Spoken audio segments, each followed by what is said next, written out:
Hello, welcome to Higher Ground Gaming. This is Eric. Today we're going to do another board game unboxing.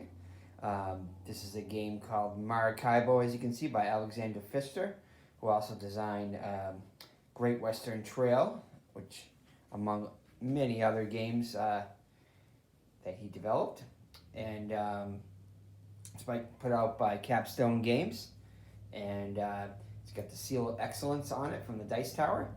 It's a game that came out, I believe, in 2019, I want to say. I think it was 2019, 18 or 19, but I think it was 19, as we'll see.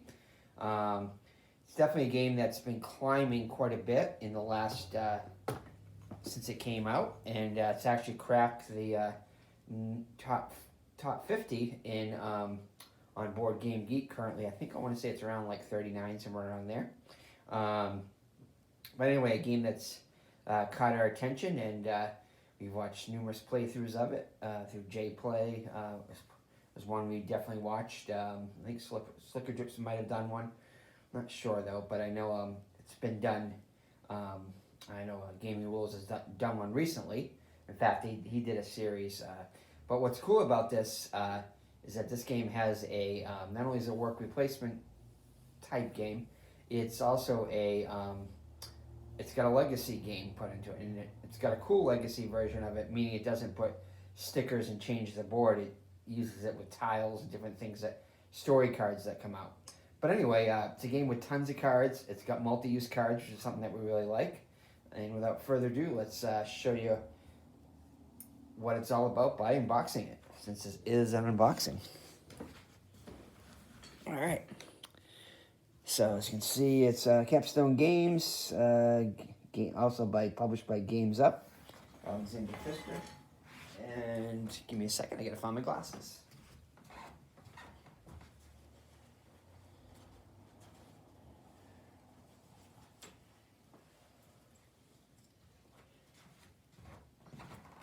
All right, sorry about that. So all right, so it's a game for 1 to 4 players. It's got a great solo mode in it. Ages 12 and over, and about 30 minutes per player. So here's the back of the box here, and let's read the back of the box. So it says the Caribbean during the 17th century. Various nations are in a constant struggle for dominance, all while striving for the consolidation of their political and economic power in this area, in the Caribbean. You are seafarers and adventurers trying to increase your reputation with these nations, establish strong alliances, and officially obtain wealth and fame. You have to go all out to win. Your opponents do not rest. Only if you manage to successfully implement your plans, victory shall be yours. This can be achieved through different strategies. Upgrade your ship to a mighty vessel, engage in combat, work as a privateer, build up a network of assistants, set off on expeditions, fulfill quests, and much more. But beware, your maneuvers should be carefully planned, because in the end of a round can come quickly, which you'll see. You can kind of make the game as slow or fast as you want, depending upon how fast the other players and what they do. Immerse yourself in a colorful world full of adventures and clever opportunities. A new and splendid design by the master strategic expert Games, Alexander Phister. Climb aboard and set sail for Maracaibo. So, all right, so let's check it out. Let's open it up. And again, it says it's got a solo variant. And let's see if we can find the year. Yeah, 2019 is the year. So, all right, let's check it out and open it up.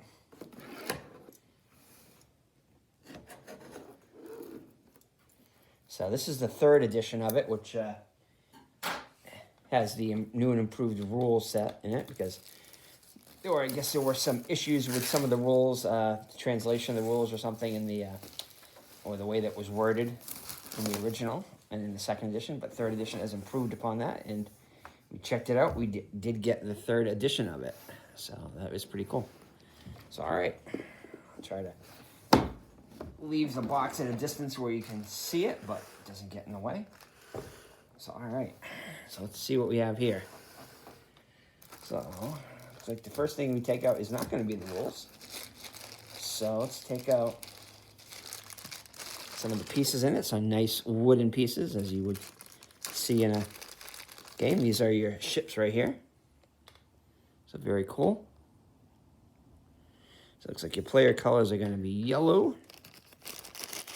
And then here's another, here are your, one of your meeples here. Blue colored meeple. And then a black one. And what is the fourth color? Oh, green. So, fairly common colors, although no red, which is, I don't usually like to use red anyway, but these are your 4 colors in the game that are used. And they have a bunch of workers and the ships in all the different colors. Just show you one of the other ships. And one of the colors there. So there you go. So nice wooden meeples here. Very well produced game, as you'll see. Alright, so then these are just your basic resource pieces and your regular cubes. So, now you're probably wondering why there's a brown color in it. Well, the brown color is going to be used for the AI. The AI uses the neutral player there, uses what you're going to play in the solo game. Uses those, and then you have these right here. I think these are 1, 2, how many sides? 1, 2, 3, 4, looks like octagonal shapes here.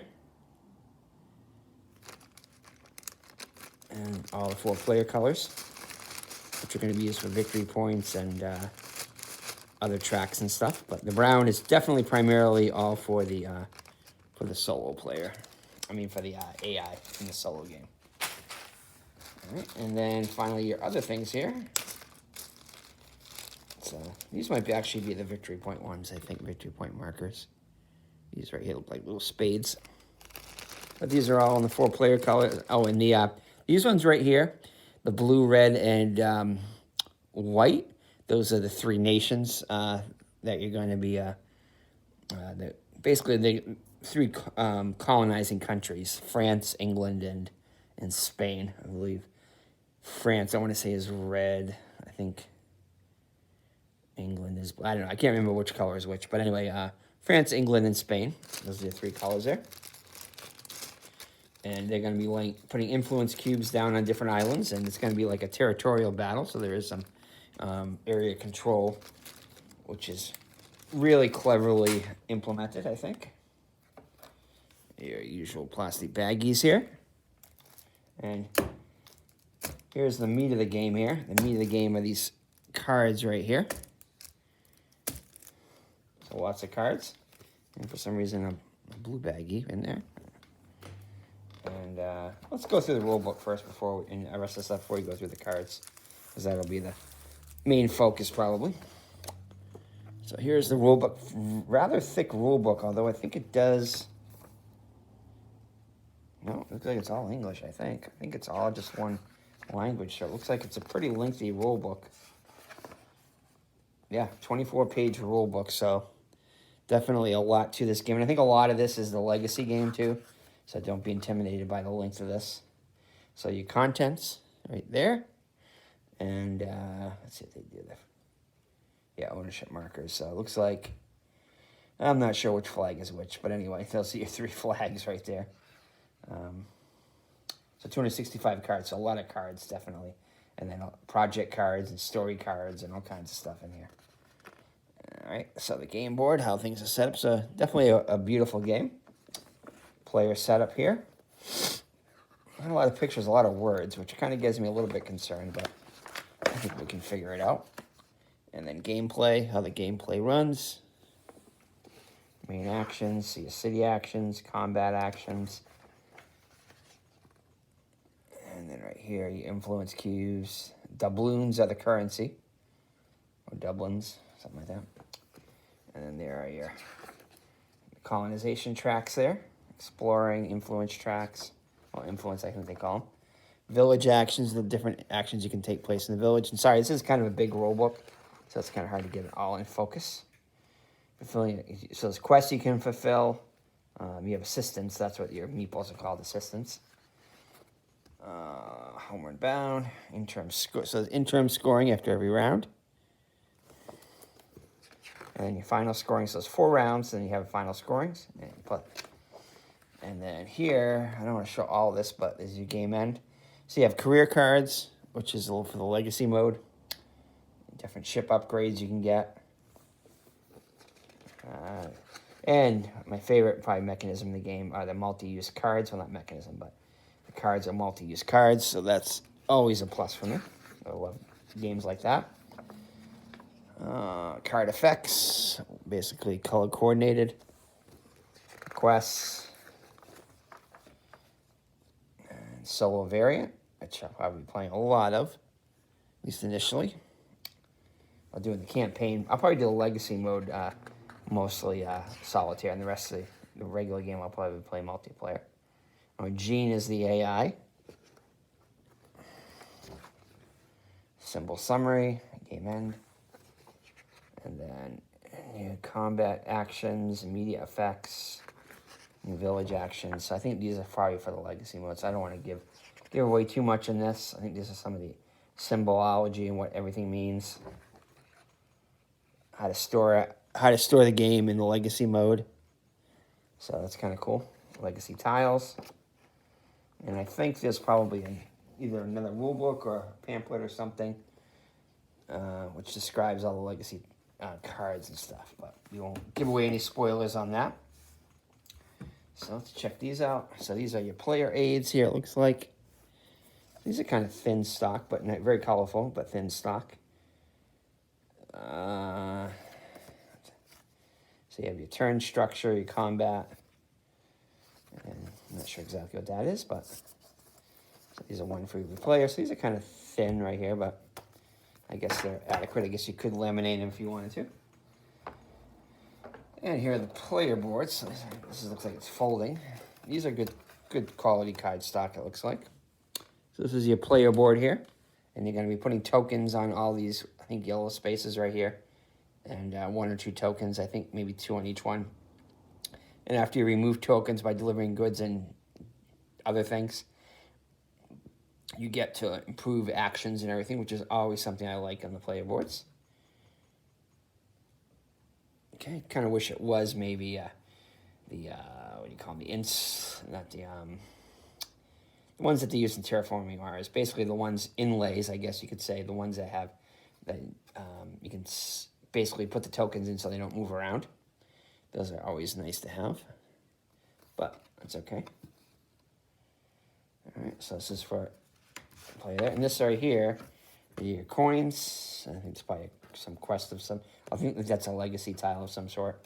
And then here is for the AI plays.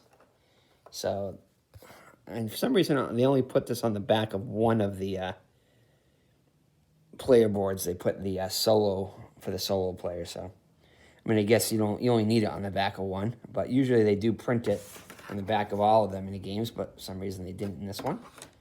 But not a big deal. So basically, you're going to be covering all those brown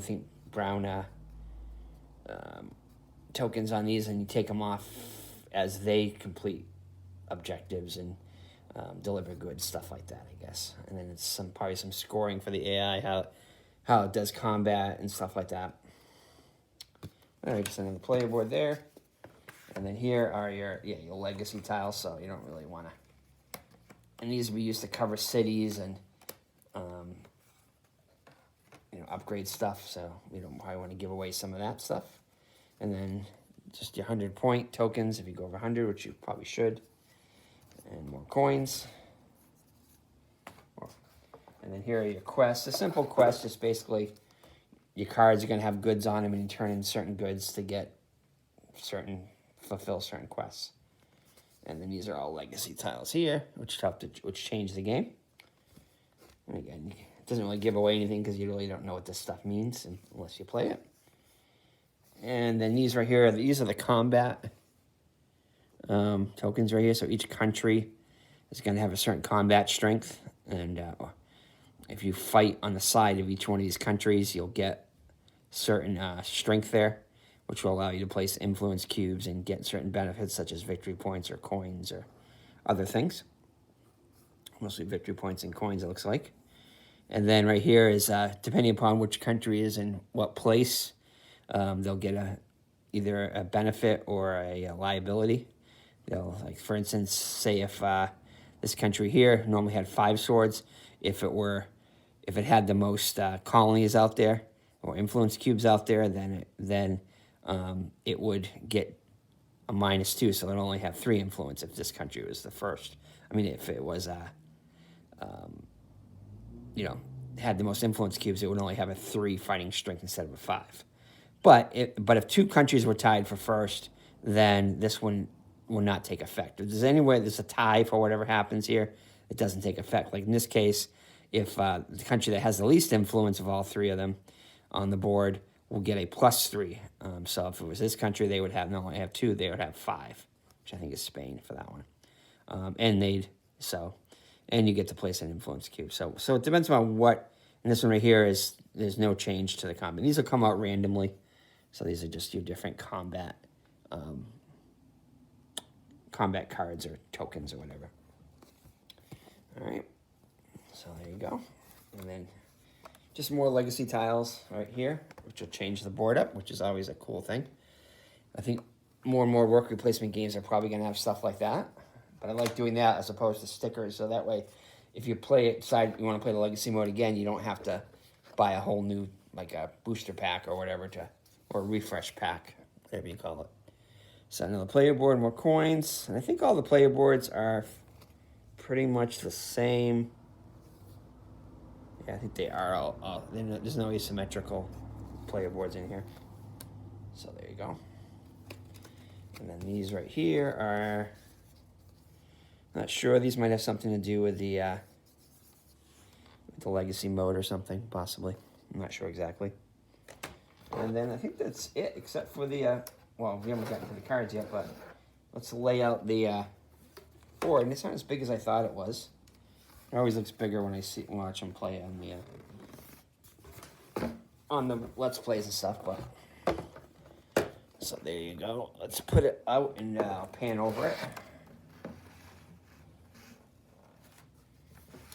Alright, let's see if I can get this up there without causing too much. And then I'll show you the cards. Bear with me for a second. Alright, so there is the player board, the main board. Up top are all the influence tracks for each country. And it's the Caribbean, basically. You're going to start off over here in Havana, and then you're just going to go to all these different types of cities. The bigger cities are the bigger circles there, I think, and the smaller ones are the minor cities. And then here is an exploration track, which you can go on and get different benefits and everything. But your ship is going to be the one that dictates what you do, where your ship is. And then finally it's going to conclude, and it gets up here, and then go through a series of end-round actions and everything, and then start a new round. And you can do that 4 times. And then at the end, the player with the most victory points is going to be the winner. So I'll zoom in here, the influence tracks here, the different 3 countries. So it takes a pretty big part in endgame scoring. So you're going to want to build up influence with each country there. And then you get your victory point thing around the edges. And that's an income track, I believe, across the top and on the side there. One of them's income and one of them's victory point track. Interim scoring there. So that's pretty much the board there. So I'll show you the cards now. I won't show you the legacy cards because that will give away story and everything, but I will show you the main cards if I can figure out. Oh, good. So this is pretty easy to open. So, all right, so let me show you some of these. So these are the multi-use cards. So the cost, I think it is, for the cards. Victory points, I think, or something. It's what it can do. It's got a resource on it, so that'll count as that resource. But if you use it as for the resource, you're not going to use the effects of the card. And then it has a special effect, what each card does. So these are really cool. There's a really lot to these. And there's a ton of them, as you can see. That's the priest right there. And there's a ship card, which gives you special abilities. Also has a good on it too. I think they all have a good of some sort. And expedition does certain things. And some of these are, I think the more expensive ones right here, these are prestige buildings. And I think at the end, if you meet the requirements for the prestige buildings, you're going to score, you know, a certain amount of points. Yeah, and 2 points per assistant, that kind of stuff. So these are all prestige cards, it looks like right here, the ship cards here, which I think only 4 of them come out every game. So as you can see, there's a lot of them. I think these are just, yeah, so there's a lot of replayability in this game. And then here's a grocer. So he goes, discard 3 identical goods when buying this card. And then it gives you special, it gives you coins, and I think allows you to get victory points for doing certain quests or something maybe, or collecting certain goods. Yeah, so it looks like they have the prestige buildings mixed in with the regular cards too. And then here's another preacher. Yeah, so they're kind of mixed in here. But again, you know, nice artwork on them, and different. There's tons of different abilities of these cards. Explorer.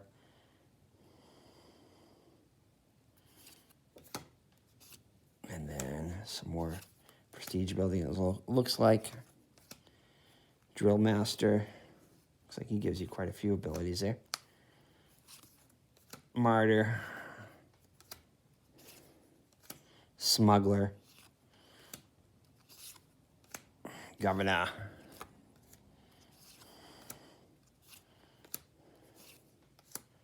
There's a Spanish galleon, English galleon. So I'm not sure if all these are prestige cards, the ship ones. I think some of them might just be regular cards you can get. Governor. Gravedigger.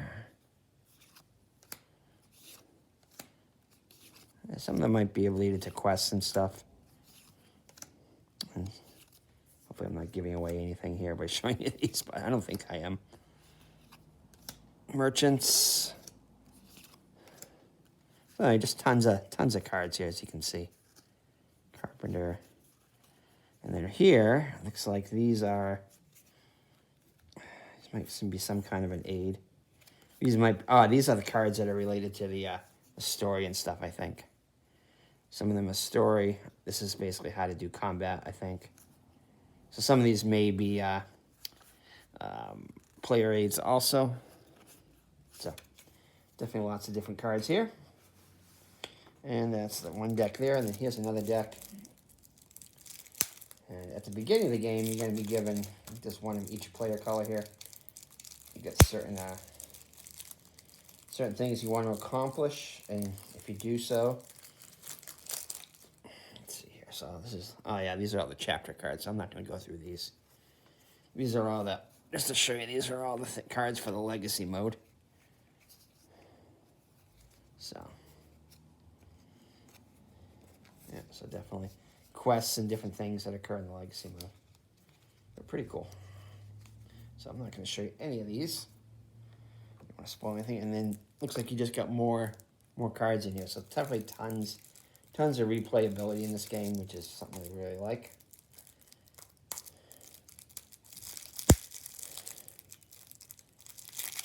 All right. So you got a lot of sleeving to do, but nice quality cards. Not very thick card stock, but definitely good artwork, and we're going to be sleeving these anyway. So there's a doctor card. Yeah, these look like they have more of the characters in them, so I'll try to get the focus as best I can. So there's certain cards I want to show you if I can come to them. There's a pirate card. And I think there's certain cards you play with and certain ones you don't. Depending upon what game mode you're playing in.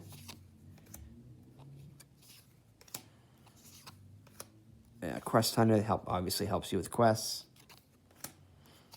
And you can play multiples of these cards too. You can have more than one of each. Master Builder, now he's kind of good. He helps you to, each card cost that you buy costs one less. So you could have literally like 3 or 4 master builders and basically have a 4 coin discount in something. So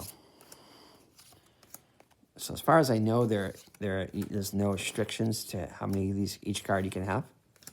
Pioneer cards probably help with exploring, I imagine.